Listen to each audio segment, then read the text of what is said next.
Teleshikues të nderuar, mirë mbrëma. Jeni me mua Bjundina Shirife në emisionin ton Debat News, ku sonte rreth aktualiteteve të fundit në politik. Unë kam në studio Blerin Hysenin, i cili është edhe bartësi i listës Aleancës Kombëtare për Integrim në Kumanov.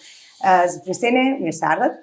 Mirë se gjeta, faleminderit për ftesën, me që është prania ime e parë në këtë studio, ju dëshiroj shumë sukses në të ardhmen. Faleminderit shumë, për ne më shumë nderë dhe kënaqësi të kemi sonte këtu. Dhe desha të nisë së pari që të pyes se çfarë ju ka shtyrë të kandidoni edhe si bartësi i listës në Kumanov. Duke parë zhvillimet politike në Maqedoni në përgjithësi, por në veçanti në Kumanov, unë, siç e dihen edhe opinioni, tërë jetën jam marrë me gazetari dhe profesionin e gazetarisë nuk e kisha ndruar me asgjë. Megjithatë, zhvillimet e fundit politike dhe shpresat që në Kumanov të bëhet një ndryshim në interes të shqiptarëve këtu dhe një numër i madh i shokëve të cilat më besuan këtë obligim, do të thoja, më shtyu që edhe unë të futem në kësaj betejë politike, i gatshëm për të mos bërë kompromise kur preket interesi i shqiptarëve në Kumanov.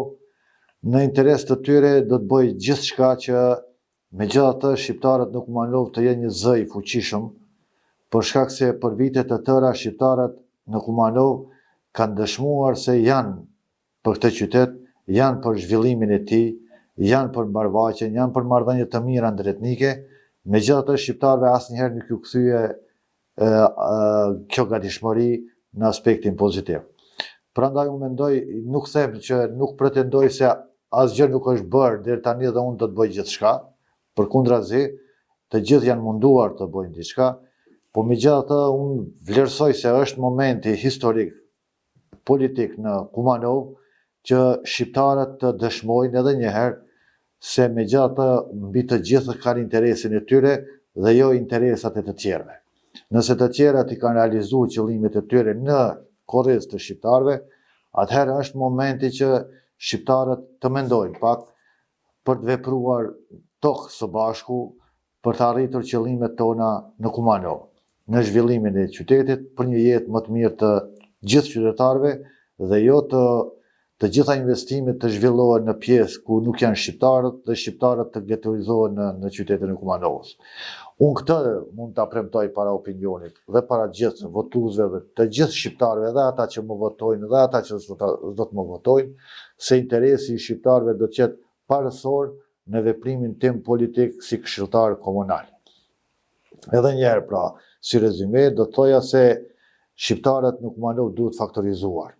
Dhe ky faktorizim nuk vjen nëpër studio televizive dhe nuk vjen duke vajtuar nëpër kafene. Por ky faktorizim vjen duke marrë përgjegjësi. Dhe përgjegjësia e shqiptarëve të Kumanovës është që më 19 tetor të votojnë, të dalin masovikisht në votime, për të dëshmuar të gjithëve se megjithatë ne kur rrezikohet qenia shqiptare, kur rrezikohet interesi kombëtar shqiptar, shqiptarët dinë të bëhen bashkë. Prandaj unë mendoj që çdo qytetar, çdo shqiptar i qytetit të Kumanovës ka për obligim të shfrytëzojë të drejtën e tij për të votuar. Vetëm në këtë mënyrë ne mund të jemi faktor i rëndësishëm, duke pas parasysh që pala tjetër, ajo maqedonase, konkuron me disa lista zgjedhore, ndërkohë që shqiptarët kanë vetëm 2. Dhe fatmirësisht ne këtë moment duhet ta shfrytëzojmë dhe shfrytëzoj këtë rast që të apeloj tek të gjithë qytetarët shqiptarë në veçanti që më 19 tetor të dalin masovikisht dhe ta japin votën. Zot Hysenin, ju vetëm e përmbledhët disa nga qëllimet e cilat ju i keni dhe çka pretendoni të bëni ju. Mirë po, nga këto që ju përmbledhët dhe thatë, cilat janë 3, le të themi, prioritetet të cilat ju i keni për komunën?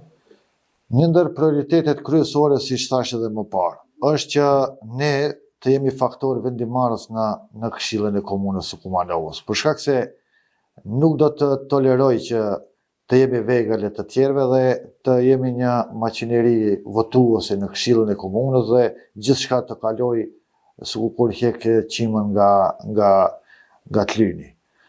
Prandaj unë mendoj që një nga prioritetet është që të dëshmojmë që jemi faktori i rëndësishëm në Këshillin e komunës. Faktor mund të jemi vetëm nëse jemi numër i madh i këshilltarëve. Nëse Kumanova ka 31 këshilltar, atëherë shqiptarët me pak mobilizim dhe me pak përgjegjësi qytetare, më 19 tetor, ne mund të arrijmë deri në numrin 10 të këshilltarëve shqiptar në Këshill. Dhe kjo përbën 1/3 e këshilltarëve të komunës. Dhe është numër që askush nuk mund ta neglizhoj dhe askush nuk mund ta nënçmoj. Pra, një nga këto, do të thoja, është faktorizimi i shqiptarëve në qytet. Kur jemi faktor, realizimi i projekteve është shumë i lehtë dhe shumë i lehtë për të realizuar projektet, qoftë ato infrastrukturore, qoftë edhe projektet e tjera. Një nga elementet për të cilat unë mendoj se duhet mbajtur llogari është përfaqësimi i drejtë dhe adekuat në institucionet e pushtetit lokal. Sado që një kohë u arrit ky numër, megjithatë viteve të fundit shoh që numri i përfaqësimit të shqiptarëve nëpër institucionet e qytetit ka rënë. Dhe kjo ka rënë edhe në aspektin horizontal edhe atë vertikal. Pra, do të mbahet llogari që ata të punësuar në pushtetin lokal të jenë të dinjitetshëm në veprimin e tyre në punë. Nuk mund të tolerohet të tjetë që shqiptarët në qytetin e Kumanovës të trajtohen si administrator të rendit të dytë apo të tretë.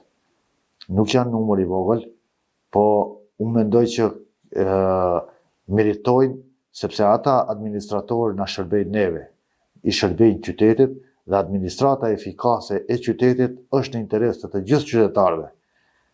Dhe sado që ndoshta për të tjerët është mbajtur llogari, por për përfaqësimin e drejtë dhe adekuat dhe siç thash avancimin e kuadrave në pushtetin lokal kam vërejtur ngecje.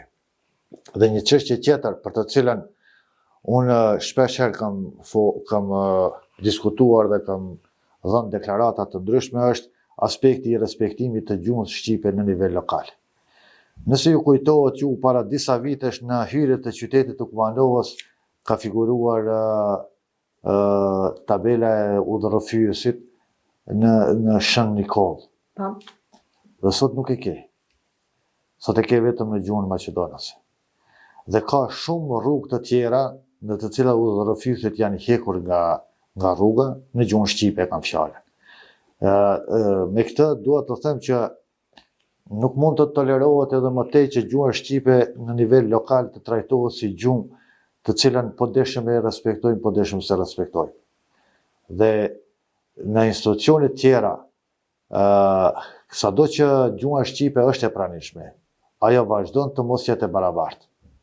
Pra edhe aspekti i përdorimit të gjuhës dhe implementimi tërësishëm i ligjit për përdorimin e gjuhës shqipe në nivel lokal, mendoj që do të jetë një nga prioritetet kryesore dhe të mos nuk dua të keq kuptohen, por prioritetet e infrastrukturës për të cilat thash edhe në fillim, shqiptarët janë lënë shumë anësh dhe në lagjet shqiptare sot vazhdojmë të jetojmë që në për rrugë të cilët nuk i ngjasojnë rrugët të qytetit.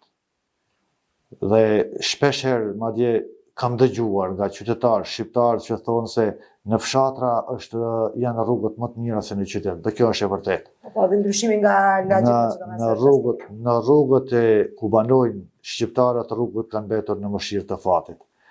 Gjithashtu këtu kur them rrugët, ato përfshin edhe sistemin e ujit dhe kanalizimit dhe aspektet të tjera të cilat ndoshta në të ardhmen do të kemi raste të flasim konkretisht, po mendoj që janë disa gjëra të cilat pa vetëm një të shëtitur në për qytet të vërejhen qartë se ku po shkon ky qytet.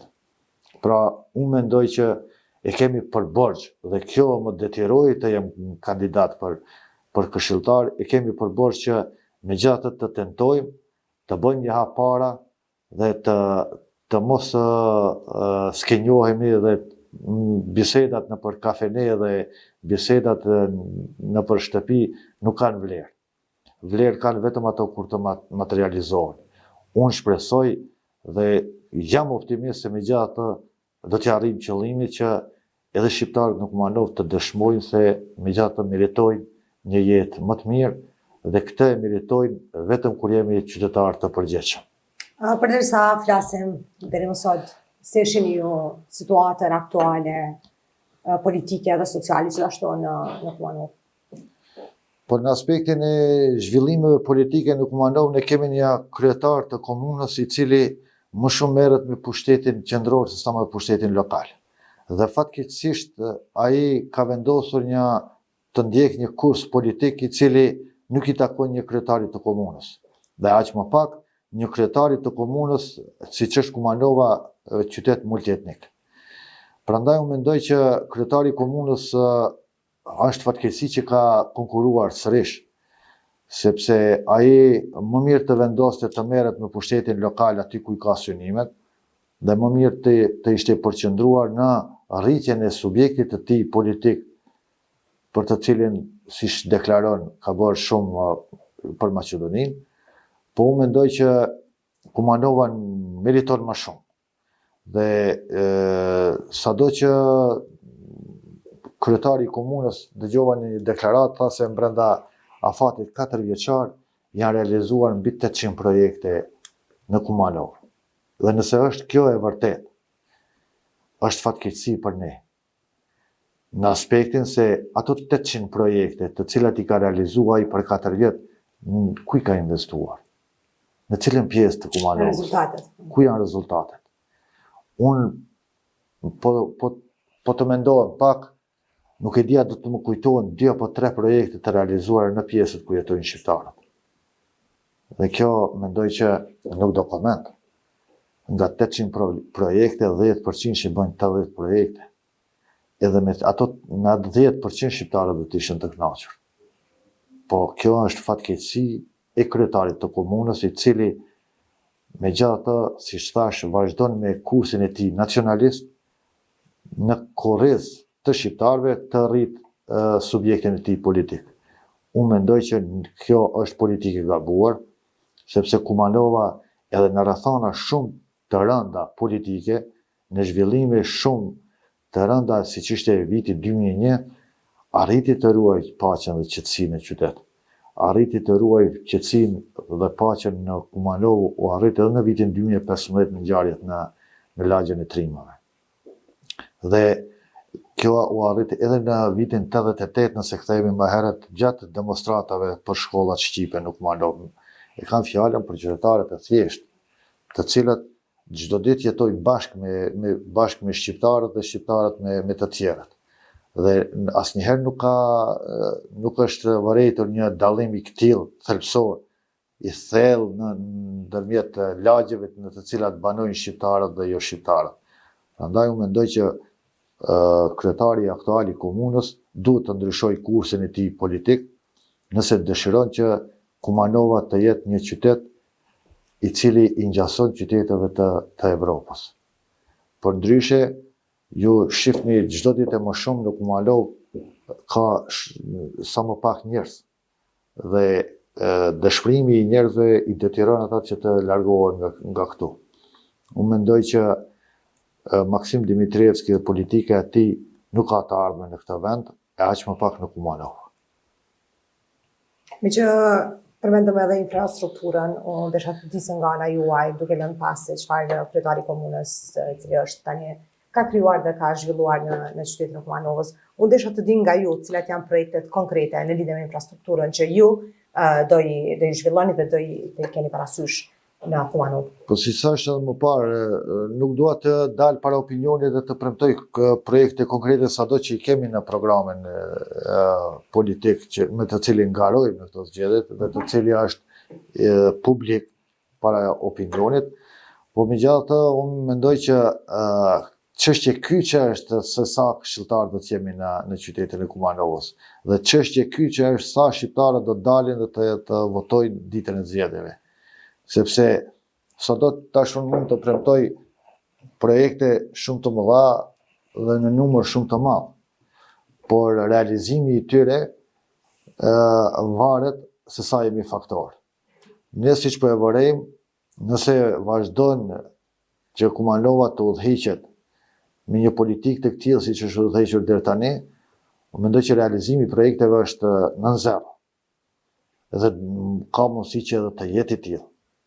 Për shkak se përgjegjësia e tij tani më ai nuk e thot thuaj se hapur se qytetin e Kumanovës ka gjërat nën kontroll, në kuptimin e votuesve të tij. Për atë arsye, përderisa jemi edhe tek numri i votuesve, gjë që ndoshta ju shqetëson, sa mendon se e keni frikë ose shqetësim le të themi faktin që shumica e qytetarëve maqenisë tashmë mungojnë shkak e largimit nga vendi. Sa mendon se ndikon kjo në votat e juaja? Po megjithatë, sigurisht që do të vërehet ai numër që do të mungojë, po megjithatë nuk janë edhe vetëm që shqiptarët kanë ikur nga vendi, por edhe bashkitë e tjera etnike kanë ikur dhe vazhdojnë të iken për një jetë më të mirë. Prandaj unë mendoj që ne kemi obligim që të rinjve t'ju sigurojmë një jetë më të mirë, sepse të gjithë po ikin për një jetë më të mirë. Llogariti del në qytetin e Kumanovës me makinë për obligime personale shtëpiake, nuk e se ku parkohesh. E dini ju sa parkingje ka premtuar kryetari para 4 vitesh. Dhe ku janë ato parkingje? Asnjë. Përveç kësaj, ai në vend se të ndërtoi parkingje, ka zhvatur qytetarët shqiptarë, edhe qytetarët e Kumanovës, në mënyrë që edhe rrugisat i ka bërë me parking me pagesë. Dhe ju e shqipni karotrecën çdo ditë e ke rrugëve të Kumanovës. Para mblidhen, por investohen gabimisht. Dhe nuk mbahet llogari për mbarvaqen e qytetit, nuk mbahet llogari për njerëz të cilat t'ju lehtësohet jeta në qytet. Nuk mbahet llogari për këtë aspekt, por bëhen matematikat e tjera. Mendoj që orientimi i buxhetit dhe orientimi i investimeve kapitale në qytetin e Kumanovës është shumë i rëndësishëm. Dhe duhet të bëhet një plan afatgjatë. Dhe unë nuk pretendoj se brenda 4 vitesh mund të realizohet gjithçka, po megjithatë duhet planifikuar mirë në detaje gjërat për të cilat do të investohet diçka brenda afatit 4 vjeçarit, diçka do të mbetet edhe brenda mandateve të tjera. Por e rëndësishme është të bëhet siç themi ne, themeli i mirë që të ndërtohet e ardhmja. Unë mendoj që kryetari i komunës së Kumanovës për këtë aspekt nuk ka mbajtur llogari deri tani. Përderisa ishim pak më parë tek të rinjt, zotëri Hyseni është një nga faktorët kyç në qytetin tonë, në fakt është faktori kyç i qytetit tonë, edhe le të themi që nëse flasim për arsimin, arsimi është jezuar dhe është deformuar në shumë aspekte. Çfarë do të bëni ju për zhvillimin e të rinjve në arsim sidomos? Po mendoj që shkolla e mesme Sami Frashëri është duke u ndërtuar me buxhetin i cili u nda atëherë nga ministri jeton Shaqiri dhe është duke vazhduar, nuk e di deri ku do të përfundoj ai objekt, dhe është vazhduar me buxhetin e më të tjershëm të gjimnazit, po megjithatë ajo çështje besoj që është e kryer, për shkak se shqiptarët në Kumanovë gjithmonë kanë pas problem me arsimin, me objektet shkollore në veçanti. Unë mendoj që është një zgjidhje e mirë, po kemi disa çështje të cilat për shembull ta zëm sipas informacioneve që posedoj në shkollën e fillore në Frashëri, objekti është, por mungojnë klasat. Dhe aty premtojmë që do të ndërtojmë klasa shtesë në shkollën e Frashëri në mënyrë që mësimi të jetë sa më cilësor dhe nxënës të mos jenë të grupuar në pak klasë dhe shumë nxënës. Në mënyrë që arsimi të jetë në nivelin e duhur dhe procesi edukativ arsimor të zhvillohet sipas standardeve arsimore. Gjithashtu në shkollën fillore Toli Zordomis, sipas informacioneve, kemi nxënës shqiptar më shumë se sa nxënës maqedonas. Edhe aty duhet shifet se çfarë duhet bërë.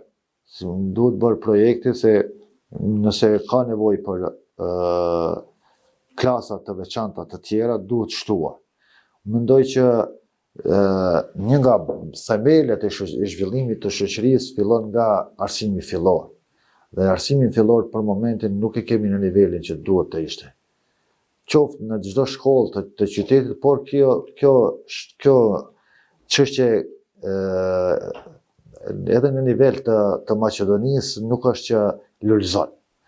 Prandaj unë mendoj që komuna Kumanov ndoshta pak ka mundësi edhe në pushteti lokal pak ka mundësi për të bërë më shumë ndoshta, sado që me disa gjëra varen nga pushteti lokal, megjithatë politika e shtetit duhet të orientohet më shumë në aspektin e zhvillimit të arsimit, sidomos në shkollat e mesme dhe shkollat fillore, ndërkohë që në fakultete pastaj ndoshta është çështja pak më e lehtë. Kur përgatiten nxënësit mirë në shkollë fillore dhe të mesme, atëherë sigurisht që edhe në fakultete do të rritet kriteriumi dhe do të zhvillohen studimet në mënyrë më efikase. Unë shpresoj që po, sepse për sa i përket fakulteteve ne tashmë e dim se kemi mbetur vetëm me 1 apo 2 dekë, të cilat nuk u japin shumë përparësi nxënësve dhe studentëve të Kumanovës që studiojnë në vendin e vet dhe detyrojnë të shkojnë. A keni ndonjë shpresë në lidhje me këtë temë, nëse mund të cilni dekë më shumë apo të bëkrani? Nuk, për momentin, nuk vlerësoj që pushteti lokal mund të merret me shtimin e fakulteteve apo me paksimin e tyre. Megjithatë, kjo është politikë arsimore të cilën e ndjek Ministria e Arsimit, pushtetit qendror. Po megjithatë, unë vlerësoj që nuk duhet harruar fakti që në Kumanov për herë të parë kemi fakultetet të themeluara në gjuhën shqipe. Dhe kjo është një arritur shumë e madhe, për të cilën mendoj që rezultatet vetëm po shifen nga studentët të cilët diplomojnë aty. Prandaj unë mendoj që politika në aspektin e pushtetit qendror është që të shtojë ose të zvoglojë numrin e fakulteteve. Okej, si sa i përket edhe zhvillimit ekonomik dhe hapjes vendeve të punës? Kur merr dhe analizon të gjitha çështjet thuajse ndërlidhen mes vete. Sepse nëse nuk ke infrastrukturë të mirë, nuk ke kushte për zhvillim ekonomik, në kuptimin e thithjes së investimeve të huaja, atëherë sigurisht që zhvillimi ekonomik do të ngecë dhe papunësia do të jetë në rritje. Prandaj unë mendoj se njëra me tjetrën lidhet dhe Kumanova, sado që ka thithur disa investime, duhet bërë më shumë, jo si shembull po përmend rrugët të cilën i themi rruga industriale. Nuk e di a keni rënë aty parë. Nuk kalohet aty as me traktor, nuk kalohet mos flasim me makinë. E vërtet. Dhe ndërkohë që ne i themi rruga industriale, në të cilën veprimtari ushtrojnë shumë ndërmarrje private, në të cilët janë të punësuar të rinj kumanovar dhe sigurojnë ekzistencën e tyre familjare, pushteti lokal dhe rrugën nuk është gjendje ta mirëmbaj dhe ta asfaltoj. Pra, politikat ekonomike nuk zhvillohen nëpërmjet politikave diskriminuese dhe politikave përjashtuese, por politikat ekonomike mendoj që zhvillohen vetëm duke investuar së pari në infrastrukturë, krijimin e kushteve të mira për investime, dhe kjo arrit edhe mirëqenien e qytetarëve, në veçanti të rinjve në qytet. Te mira qytetare, ju zbriseni si do të siguroni që fondet komunale të përdoren në mënyrë të drejtë, si dhe të jenë transparente për qytetarët? Sigurisht që këto kalojnë nëpërmjet Këshillit të Komunës. Dhe si këshilltar unë zotohem se nuk do të toleroj, sado që mund të mbi votohen, megjithatë me hesht nuk do të heshtim. Dhe do të mbrojmë çështjen që fondet komunale të shpërndahen në mënyrë proporcionale në bazë të vlerave dhe projekteve që konkurohet në to. Por ndryshe nuk do të marrim votën e këshilltarëve shqiptar projekte të cilat janë në dëm të shqiptarëve. Në rregull. Në të ardhmen do planifikoni që të bashkëpunoni edhe me komunitetet jo shqiptare në Kumanov, nëse po, atëherë në çfarë aspekte, në çfarë mënyre? Po njerë së pari mendoj që duhet të dihet përbërja e Këshillit të Komunës. Dhe sigurisht që ne jemi të hapur për bashkëpunim. Për shkak se rrugët të cilat kemi nevojë ne do të shfrytëzohen nga të gjithë dhe nuk do të jenë rrugët etnike të shqiptarëve të këtyre apo të atyre.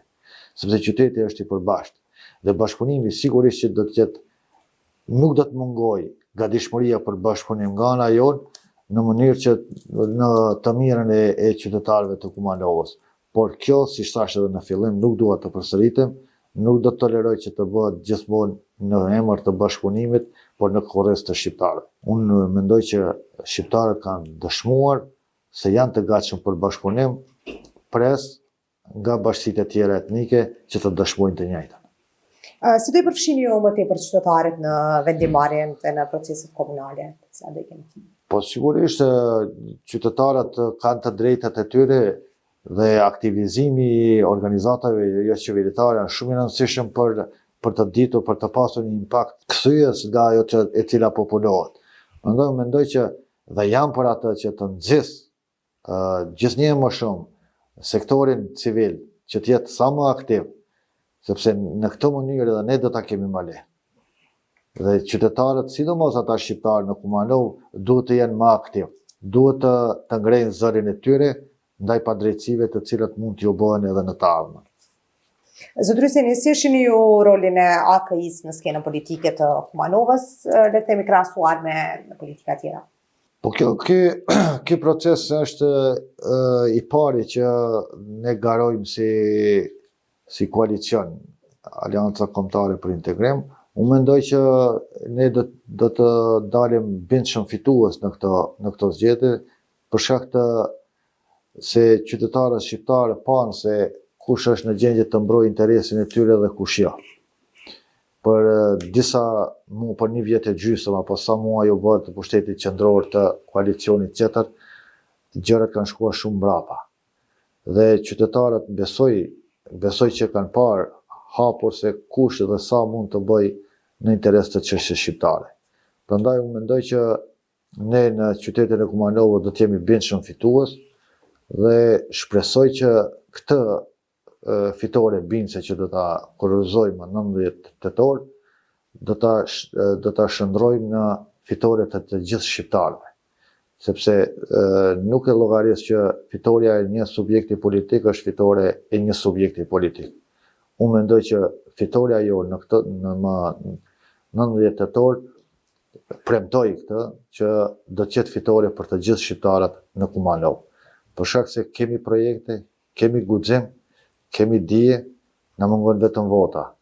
Votën e qytetarëve shqiptarë nuk do ta kesh përdorim për asnjë rast, për asnjë çast dhe për asnjë interes personal. Me bindjen të cilën ju e keni, desha të di nëse keni ndonjë çështje të re që AKI e përdor dhe sjell në mandatin e ardhshëm të Këshillit, krahasuar me ato që janë deri më tani. Mendoj që për çdo projekt i cili do të vijë në tavolinë duhet të diskutohet me qytetarët. Nuk mund ta marrin përgjegjësinë 1, 2 apo 3 këshilltarë përgjegjësinë për një projekt të një lagje. Domethënë me këtë e aktivizon qytetarin që të jetë bashkëpjesëmarrës në vendimet e Këshillit të Komunës. Mendoj që transparenca e vendimarrjes dhe transparenca e punës së institucioneve është shumë e rëndësishme dhe kjo ndikon në mënyrë të drejtë për drejtë në zvogëlimin e korrupsionit dhe në zvogëlimin e dukurive negative që mund të ndodhen në udhëheqjen e komunës.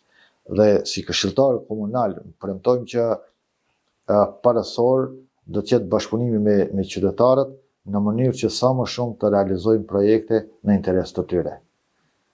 Ne folëm për qytetarët, folëm edhe për votat, po ne e dim shumë mirë zëdryseni që ka disa votues të cilët janë zhgënjur nga historitë më parshme dhe nuk kanë shumë shpresë në votën të cilën e japin. Çfarë mesazhi keni ju për ata votues të cilët janë zhgënjur? Po pikërisht duke pas parasysh këtë, unë ndoshta edhe e teprova, po disa herë gjatë intervistës përmenda që aktivizimin e qytetarëve dhe pjesëmarrjen e tyre në zgjedhje. Sepse pjesëmarrja e tyre në zgjedhje dhe pjesëmarrja e tyre masovike në zgjedhje, në veçanti e qytetarëve shqiptarë, është shumë e rëndësishme që nesër të kenë të drejtë edhe ata të kërkojnë llogari dhe ne të japim llogari. Sigurisht që llogaridhënia do të jetë një nga bazat themeltare të veprimit tonë politik në Këshillin e Komunës. Do të dalim para tyre dhe do të japim llogari se çfarë është bërë dhe çfarë mund të bëhet. Dhe çfarë nuk është bërë sigurisht. Por që të bëhet kjo, dëshiroj që për herë të fundit të apeloj të qytetarët shqiptarë që më 19 tetor të mos e neglizhojnë pjesëmarrjen e tyre në zgjedhje, të dalin në mënyrë masovike dhe pastaj dalja e tyre masovike sigurisht që do të jetë barë më e madhe për ne, por ne jemi të gatshëm që ta marrim këtë përgjegjësi në interes të tyre. Aleanca Kombëtare për Integrim ka premtuar ndryshimin. Çka është ndryshe në qasjen tuaj? Po edhe sikur mos të kesh premtuar ndryshe, në Maqedoni ka nevojë për të veprohet ndryshe. Nuk mund të kthehemi prapa në çështje të cilat janë realizuar një herë. Nuk mund të tolerojmë që të dalin disa politikanë të cilat duke mos llogaritur përgjegjësinë e tyre politike, të proklamojnë ide dhe të thonë se i tazëm shqiptarëve gjuha u dha shumë me ligjin për përdorimin e gjuhës, po ta hekim ligjin e gjuhës.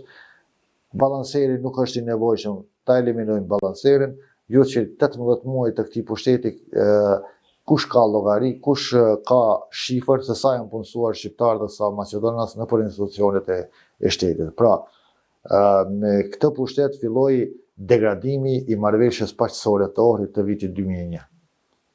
Prandaj unë pa pasur nevojë të veprohet ndryshe, dhe obligimet tona janë ndryshe.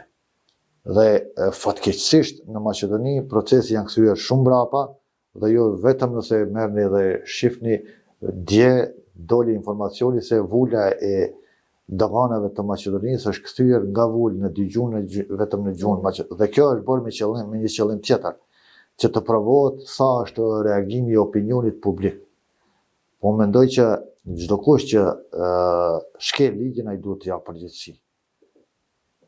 Dhe prandaj unë mendoj që Aleanca Kombëtare për Integrim në këto zgjedhje do të dalë si fituese absolute, për shkak se pushteti aktual ka vepruar shumë keq. Në vend që të realizohen premtimet të cilët u dhanë, dhe po përmend si shembull ta zëm përdorimi i gjuhës shqipe krahasohej me përdorimin e gjuhës serbe në Kosovë. Jo vetëm që kjo u harrua, por u degradua dhe ai lisht i cili u miratuar në vitin 2018, me sa mbaj mend. Pra, përfaqësimi e gjërat të cilat kanë ndodhur në këto 18 muaj, mendoj që nuk dojnë koment. Sado që kamuflazha mund të bëhet e ndryshme, megjithatë shqiptarët po e shohim çdo ditë më shumë se deri ku kemi arritur. Qëndryseri, unë ju uroj suksese në zgjedhjet tashme. Shumë faleminderit. Dhe faleminderit shumë për bisedën tonë Debat News. Gjithashtu edhe unë ju falenderoj dhe edhe një herë ju dëshiroj shumë sukses. Faleminderit shumë. Teleshikues të nderuar, kjo është tjetra çka unë kisha përgatitur sot në Debat News. Ne mirupafshim herave tjera.